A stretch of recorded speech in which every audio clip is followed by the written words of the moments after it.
अध्याय 2276 ज्ञान ही शक्ति है। ब्रैड फेंग ब्यूपिंग की आग का सामना तो कर सका, लेकिन अंकल यू के हमले के सामने ज्यादा देर नहीं टिक पाया। उसकी मोज़ेक शील्ड सीधा टूट गई और उसका शरीर भी चकनाचूर हो गया। जो स्पेशल टाइप म्यूटेंट होते हैं, उनकी शारीरिक शक्ति आम इंसानों से बस थोड़ी ज्यादा होती है। अगर उनके पास अपनी शक्ति की सुरक्षा न हो तो वे बहुत ही नाजुक साबित होते हैं। अहंकारी ब्रैड आखिरकार अंकल यू के हाथों मारा गया। अंकल यू ने ब्रैड की ओरिजिन अपने कब्जे में ले ली। दूर खड़ा फेंग ब्यूपिंग हैरानी से देखता रह गया। उसने अपनी जिंदगी में पहली बार इतनी शक्तिशाली ब्लैक चैरियट लेवल ओरिजिन देखी थी। उसे पता था कि ब्रैड की ताकत शेंगजिंग डिस्ट्रिक्ट के दूसरे सबसे बड़े व्यक्ति क्षितिगर्भा शंगदाओवे के बराबर थी। अगर वो इस शक्ति को सोख ले तो शायद वो भविष्य में शंगदाओवे को पकड़ ले या उससे भी आगे निकल जाए।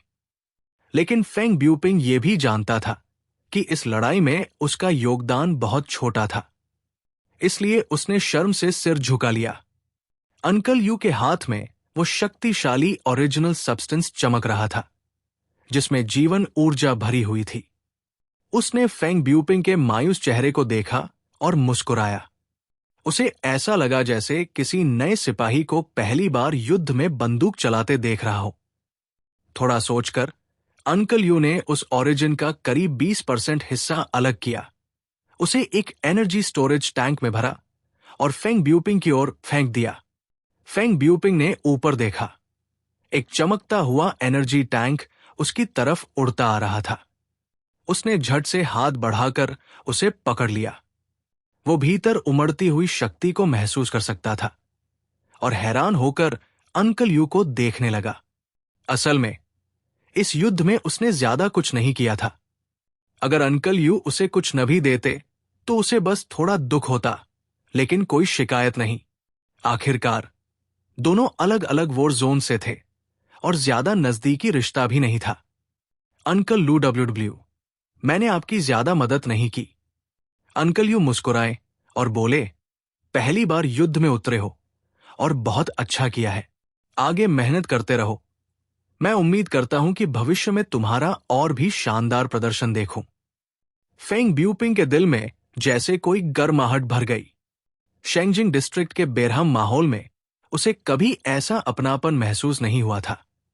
उसे पता नहीं था कि जहां शेंगजिंग डिस्ट्रिक्ट में हर संसाधन के लिए लोग एक दूसरे से लड़ते हैं, वही झंग यी की तियनहाई सिटी टीम के पास इतने बिशप लेवल एलियन ओरिजिन्स हैं कि ब्लैक चैरियट लेवल ओरिजिन्स तो वे अक्सर अपने साथियों को बांट देते हैं। धन्यवाद अंकल लू डब्ल्यू। मैं नेझा आपकी इस कृपा को हमेशा याद रखूंगा। एक दिन जरूर इसका बदला चुकाऊंगा। फेंग ब्यूपिंग ने झुककर अंकल यू को प्रणाम किया।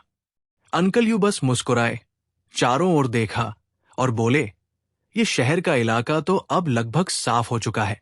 चलो देखते हैं कहीं, और किसी को मदद की जरूरत तो नहीं। फेंग ब्यूपिंग ने सिर हिलाया और उनके साथ उड़ चला दूसरे मोर्चे की ओर। पूरा वुलुयन एम्पायर अब युद्ध की आग में जल रहा था। यांत्रिक सेना, मैकेनिकल आर्मी ने अपर ईस्ट सिटी की जमीन पर चींटियों की तरह फैलकर दूसरे इलाकों की ओर बढ़ना शुरू कर दिया था। केंद्रीय शहर क्षेत्र पूरी तरह टूट चुका था। इप्सिलॉन लेवल इनह्यूमन्स दुश्मनों से उलझे हुए थे और बाकी जगह का बचाव करने का समय किसी के पास नहीं था। इस वजह से वो भारी युद्ध मशीनें लगभग अजेय बन चुकी थी। उन मशीनों के संरक्षण में हुएक्सू किंगडम की विदेशी सेनाएं कई हिस्सों में बंटकर अलग अलग शहरों पर हमला कर रही थी। उनका एक ही मकसद था, यहां के सारे छिपकला मानवों लिजर्डमैन का सफाया करना। ये एक लंबी प्रक्रिया थी, क्योंकि वुलुयन एम्पायर बहुत बड़ा था और उन्हें एक एक क्षेत्र साफ करना था। शुरुआती चरण में हुआ था बॉम्बिंग। झंगी द्वारा छोड़े गए लव डेथ गॉड्स ने पहली बार पूरे साम्राज्य में डर और दहशत फैला दी थी। हालांकि धमाकों में सीधे या परोक्ष रूप से केवल कुछ लाख लोग ही मारे गए, लेकिन बाकी बचे करीब 2 करोड़ छिपकला मानवों को अब युद्ध मशीनों के जरिए ऐसे काटा जा रहा था जैसे कोई किसान खेत में गेहूं की फसल काटता है। डेंग शेंटोंग और फैटिक शू की जोड़ी ने मोर्चा संभाल लिया था। लाइट एंड शैडो मैनिपुलेटर मेलगर को डेंग शेंटोंग के विशाल हेवनली स्टार और क्षु पंगजी की इन्फिनिट रिफ्लेक्शन प्रिज्म ने पूरी तरह रोक रखा था। वो ऐसी जगह फंस गई थी जहां कोई छाया नहीं थी, और बिना छाया के उसकी प्रकाश शक्ति पूरी तरह निष्क्रिय हो गई। आखिरकार उसका सारा बचाव टूट गया और डेंग शेंटोंग की तलवार ने उसके सीने को भेद दिया। वो वही मारी गई। इस तरह ईस्ट सिटी के सभी 10 सिल्वर आर्मोर्ड जनरल्स युद्ध में मारे गए। वुलुयन एम्पायर की सेना पूरी तरह पराजित हो गई। युद्ध की लहर अब पूरे साम्राज्य की ओर उमड़ पड़ी। केंद्रीय शहरी क्षेत्र में अब सिर्फ शहर के केंद्र में तैनात सेनाएं जिद्दी प्रतिरोध कर रही थी। सैन्य मुख्यालय में बिंग लिहुया की वेक्टर कंट्रोल का सामना आखिरकार एक सच्चे प्रतिद्वंद्वी से हुआ। ब्रायन का शरीर बेहद मजबूत था और बिंग लिहुया द्वारा छोड़ी गई टेलीकिनेटिक स्टॉर्म चैटरिंग उसे तेजी से नुकसान नहीं पहुंचा पा रही थी। उल्टा उसकी सबसे गर्व की शक्ति वेक्टर कंट्रोल को प्रोफेसर डा विंसी ने अपनी वेक्टर कैनन से भेद दिया। भौ भौ, जल्दी इस औरत को खत्म करो, उसने मुझे बहुत दर्द दिया है। भौ भौ। ब्रायन पूरी रफ्तार से दौड़ रहा था। उसकी पीठ पर प्रोफेसर डा विंसी सवार थे। हर हमले के बाद वो अपने हथियार के पैरामीटर्स दोबारा समायोजित करते थे। वेक्टर कैनन एक साथ सैकड़ों ऊर्जा किरणें अलग अलग गुणों के साथ छोड़ता है। हर हमले में हजारों अलग अलग एनर्जी लाइट वेव्स होती है जो नैनोसेकंड की गति से बदलती रहती है। अगर बिंग लिहुया को इन सब को सटीकता से रिबाउंड करना है तो उसके मस्तिष्क की गणना शक्ति सुपर कंप्यूटर जैसी होनी चाहिए, जो असंभव है। इसलिए हर हमले को वो नहीं रोक पा रही थी। कुछ किरणें सीधी उसके शरीर में जा लगती थी। लगातार युद्ध ने प्रोफेसर डा विंसी को भी थका दिया था। लोग समझते थे कि ये बूढ़ा आदमी किसी नेचुरल साइंस एसोसिएशन का सुपर शक्तिशाली विदेशी होगा, लेकिन सच्चाई ये थी, वो एक साधारण इंसान था। हाँ, सबसे सामान्य मनुष्य, जिसके पास कोई भी म्यूटेशन नहीं था। सुपरनोवा विस्फोट से पहले दुनिया के कई बड़े देशों के शीर्ष वैज्ञानिकों को इसका पता चल चुका था। प्रोफेसर लियोनार्डो डा विंसी ने भी अपनी प्रतिभा से इस आपदा की भविष्यवाणी की थी। उन्होंने पहले से एक सेफ्टी कैबिन तैयार कर लिया था, जिसमें खुद को और अपने प्यारे कुत्ते ब्रायन को बंद करके उन्होंने गैमा रे से बचाव कर लिया। इसलिए वे दोनों म्यूटेट नहीं हुए। ये अच्छा हुआ या बुरा कोई नहीं कह सकता। उस उम्र में शायद रेडिएशन से वो तुरंत मर भी जाते। बाद में उन्होंने अपने अद्भुत ज्ञान और तकनीक का उपयोग करके अपने कुत्ते ब्रायन को एक म्यूटेंट सुपरडॉग में बदल दिया और उसकी उम्र बढ़ा दी ताकि वो हमेशा उनके साथ रह सके। जहां तक प्रोफेसर लियोनार्डो डा विंसी की बात है, हाँ, उन्हें फर्क नहीं पड़ता था कि वे म्यूटेट हुए या नहीं, क्योंकि उनके पास वो था जो हर शक्ति से बढ़कर था, ज्ञान। और उन्होंने इसे अपने जीवन से साबित किया। ज्ञान ही शक्ति है। अध्याय 2277 वेक्टर एक्सप्लोजन, वेक्टर विस्फोट। भौ भौ भौ भौ। लियोनार्डो डा विंसी पूरी रफ्तार से भाग रहा था और उसकी पीठ पर बैठे बूढ़े आदमी पर ब्रायन लगातार बड़बड़ा रहा था। अरे बूढ़े, कहीं तुम्हें पार्किंसन तो नहीं हो गया? इतनी धीमी चाल से कौन भागता है? मुझे लगता है तुम्हें खुद को किसी मैकेनिकल बॉडी में बदल लेना चाहिए, जैसे फिल्मों में होता है। सिर निकालो, उसे किसी कंटेनर में रखो और फिर चलाओ खुद को। डा विंसी ने झुंझलाकर कहा, चुप रहो ब्रायन, मैं अभी जवान हूं और चाहूं तो कोलोसियम में ग्लैडिएटर की तरह लड़ सकता हूं।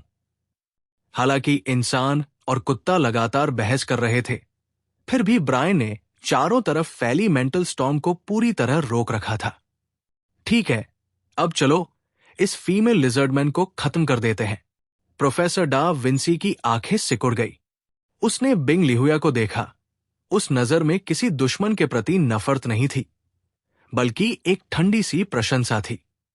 वो नजर किसी जीवित इंसान की नहीं, बल्कि किसी स्पेसिमेन को देखने जैसी थी। उसका ऐसा देखना बिंग लिहुया को अंदर तक सर्द कर गया। उसे महसूस हुआ कि ये बूढ़ा इंसान उसके लिए कोई अच्छी मंशा नहीं रखता। वो गुस्से से कांप उठी। तभी पैलेस से आपात संदेश आया। बिंग लिहुया, महल में दुश्मन आ गए हैं, तुरंत आओ और हत्यारों को खत्म करो। उसका दिल जोर से धड़क उठा। जैसा उसने सोचा था वैसा ही हुआ। महल में सचमुच हमला हुआ था। अगर सम्राट को कुछ हो गया तो पूरा वुलुयन एम्पायर खत्म हो सकता था। लेकिन वो अब मिलिट्री हेडक्वार्टर्स छोड़ नहीं सकती थी, वरना मोर्चा पूरी तरह टूट जाता। घबराहट में उसने अपनी शक्ति की आवृत्ति को पूरी तरह बढ़ा दिया। कमबख्त आक्रमणकारियों, मर जाओ। उसने हाथ फैलाए और उसकी आंखों से एक प्रचंड मेंटल पावर स्टॉर्म फट पड़ा, जैसे कोई अदृश्य सुनामी चारों ओर फैल गई हो।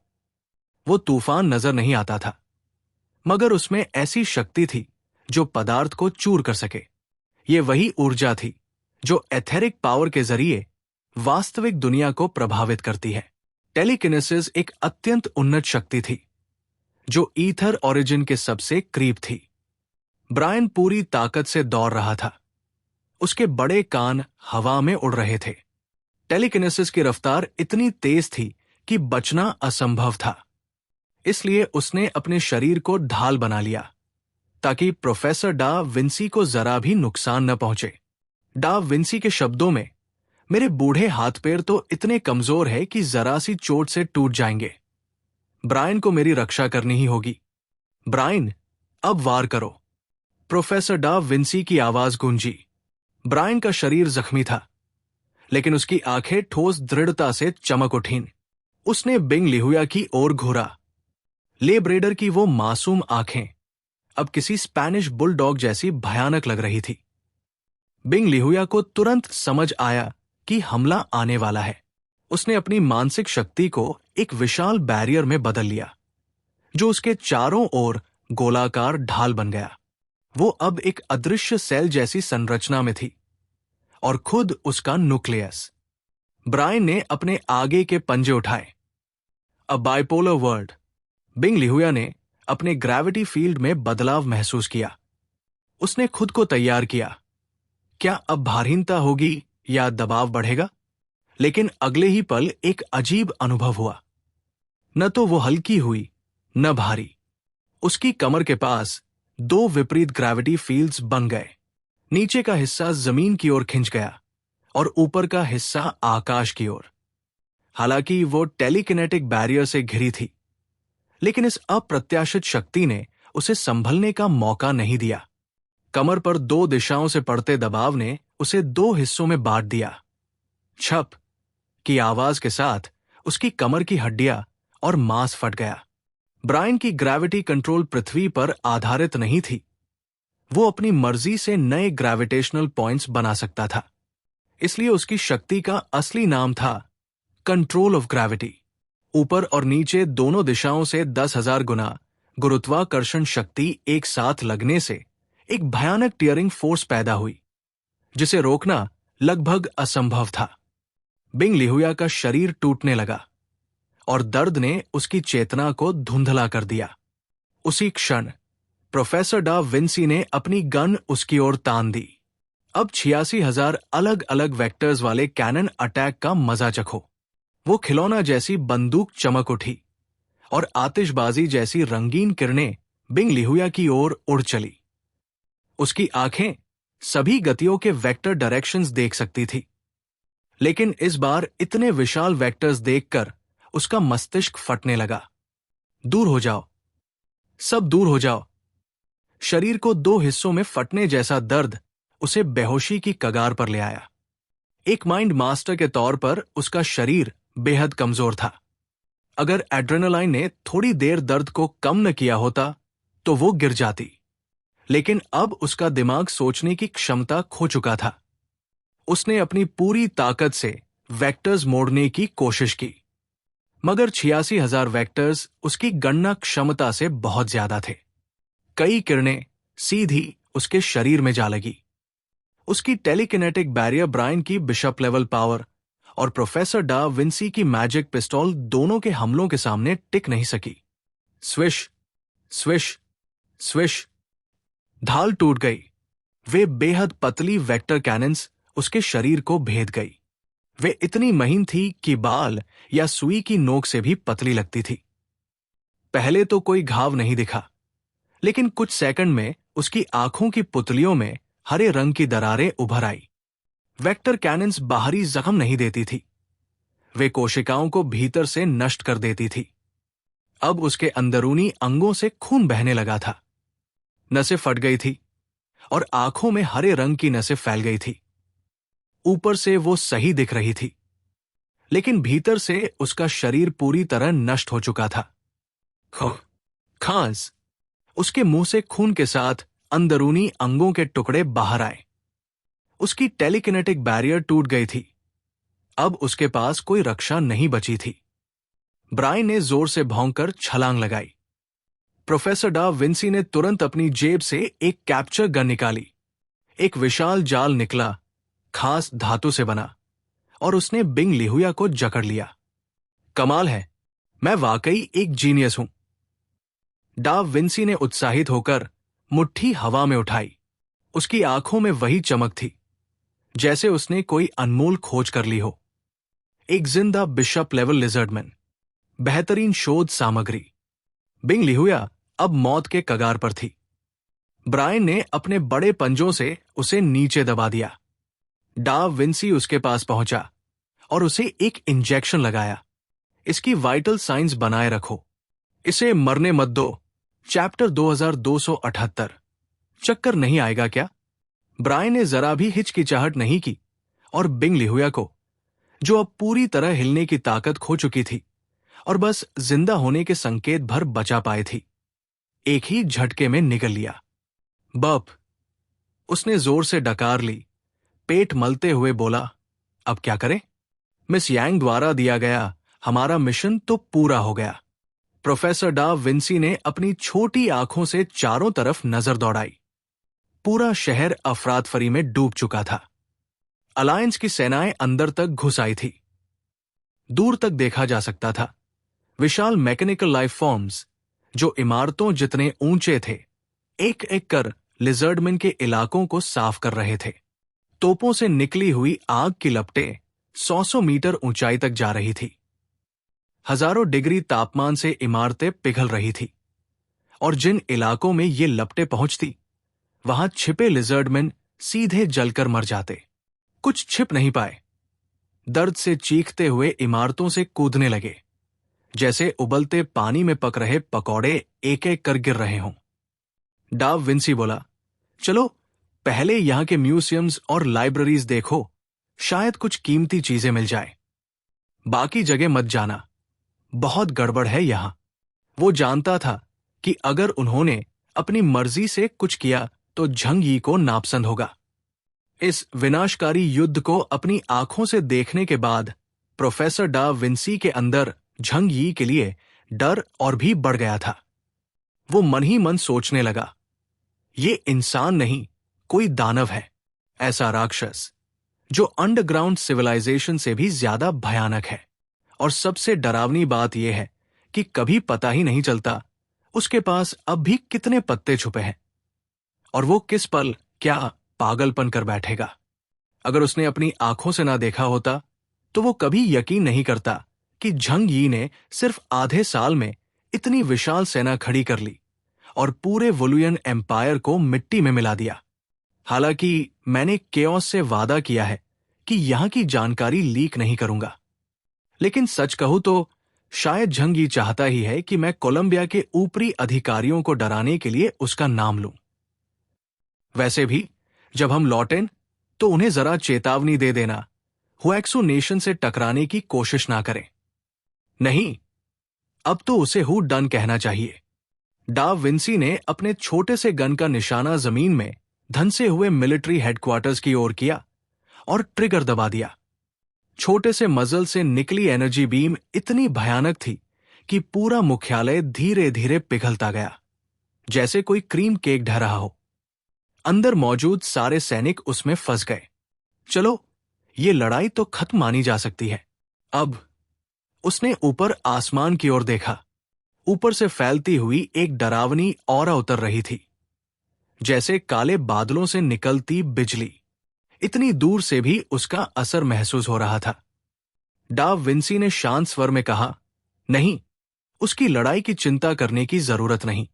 वो मौत से सबसे ज्यादा डरने वाला आदमी है। अगर वो खुद हाथ डाल चुका है तो हारना नामुमकिन है। महल के सामने के युद्ध क्षेत्र में बैम ने लगभग सारे सैनिकों को खत्म कर दिया था जो उसकी ओर बढ़ रहे थे।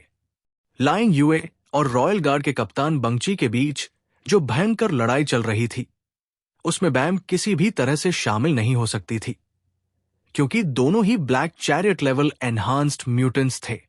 उनके आसपास फैली ऊर्जा से हवा में ऐसी तरंगे बन रही थी कि कोई पास गया तो सीधा घायल हो जाता। बैम की आंखें मुश्किल से उनकी हरकतें पकड़ पा रही थी, इसलिए उसने अपनी लंबी चाबुक घुमाई और आसपास के रीइंफोर्समेंट्स को साफ करना शुरू किया। इंपीरियल गार्ड्स पूरी तरह पागल हो चुके थे। उन्होंने गिरा हुआ महल देखा, चारों तरफ मैकेनिकल लाइफ फॉर्म्स, इंसानी सैनिक और अपने ही साथियों को मरते हुए देखा। शहर में बस अराजकता थी, जैसे दुनिया का अंत आ गया हो। वे सब बेकाबू होकर महल की तरफ भागे, बस यही सोचकर कि अंदर के दुश्मनों को खत्म कर दे। ये तो खत्म ही नहीं हो रहे, छोड़ो, जो भी है सबको मार दो। बैम ने भौहें चढ़ाई और अपनी चाबुक जोर से घुमाई। आसमान में काले बादल छा गए, ठंडी हवाएं चलने लगी, तापमान तेजी से गिरा और एक विशाल बर्फीला तूफान उसके हर मूव के साथ बना, जो दहाड़ते हुए सैनिकों पर टूट पड़ा। उन्होंने भारी ढालें उठाई, लेकिन जैसे ही बर्फ और तूफान की लहरें आई, बैम की चाबुक सांप की तरह उन पर बरसी। ढालें, गाड़ियां सब चकनाचूर हो गई और सैनिकों के शरीर टुकड़ों में बिखर गए। लाइंग युए और बंगची की लड़ाई और भी खतरनाक हो चुकी थी। बंगची अपनी चेन क्रेसेंट ब्लेड को इतनी कुशलता से चला रहा था कि क्लोज कॉम्बैट में वो लाइंग युए के बराबर दिख रहा था। वो अपनी चेन के जरिए एक विशाल क्यूआई फील्ड बना चुका था और उसी के अंदर से मीटियो बर्स्ट जैसी अदृश्य ऊर्जा छोड़ रहा था। लेकिन लाइंग युए ने एक पल की भी देरी नहीं की। उसने अपने भरोसेमंद कॉपर हैमर उठाए और सीधा पास जाकर मुकाबला करने का फैसला किया। जैसे ही वो मैनेजर यूनिटी की स्थिति में दाखिल हुई, उसका शरीर और दिमाग दोनों किसी जंगली जानवर की तरह संवेदनशील हो गए। उसे बंगची की हर हरकत, उसकी चेन की ट्रेजेक्ट्री और हमला समझ में आने लगा। वो झुकी और तीर की तरह आगे बढ़ी, फिर तेजी से घूमने लगी, इतनी तेज कि उसके चारों ओर हवा का भयंकर बवंडर बन गया, एक काला टॉर्नेडो जो पूरे महल को बाहरी दुनिया से काट चुका था। बंगची ने यह देखकर चेन फैलाई और चारों ओर एक इनविजिबल बैरियर बना लिया। दांत भींचते हुए बोला, मेरी कमजोरी ढूंढना चाहती है? वो जानता था लाइंग युए के छोटे हथियार पास की लड़ाई के लिए है, लेकिन वो खुद भी सावधान था, क्योंकि उसका चेन वेपन दूर से ज्यादा असरदार था। लाइंग युए घूमती रही, तेज और बंगची स्थिर होकर बोला, मैं नहीं मानता कि तू इतना घूम सकती है, चक्कर नहीं आएगा क्या? पर उसे नहीं पता था कि लाइंग युए का ये घूमना सामान्य नहीं था। वो पारंपरिक मार्शल आर्ट्स की एक एंशिएंट टेक्निक बगुया यूशन पाम का इस्तेमाल कर रही थी। इसमें योद्धा दुश्मन के चारों ओर लगातार घूमते हुए उसे अपनी चाल से गलती करने पर मजबूर करता है। इसका सबसे अहम हिस्सा है पैरों की चाल। अगर वो सही क्रम से चले तो उसे कभी चक्कर नहीं आता, जबकि सामने वाला पहले ही अपनी होश खो बैठता है। बंगची ने अपनी चेन कसकर पकड़ी, लेकिन धीरे धीरे उसे महसूस हुआ कि लाइंग युए का घेरा सिकुड़ रहा है। हवा और ज्यादा भारी हो गई थी। ये तो मेरे और करीब आ रही है। बंगची को अब समझ आया लाइंग युए क्या करने वाली है। प्यारे दर्शकों, प्लीज वीडियो को 800 लाइक और कमेंट जरूर करें। देखते हैं इस बार हमें कितने लाइक्स मिलते हैं। प्लीज सब्सक्राइब करें। Thank you so much.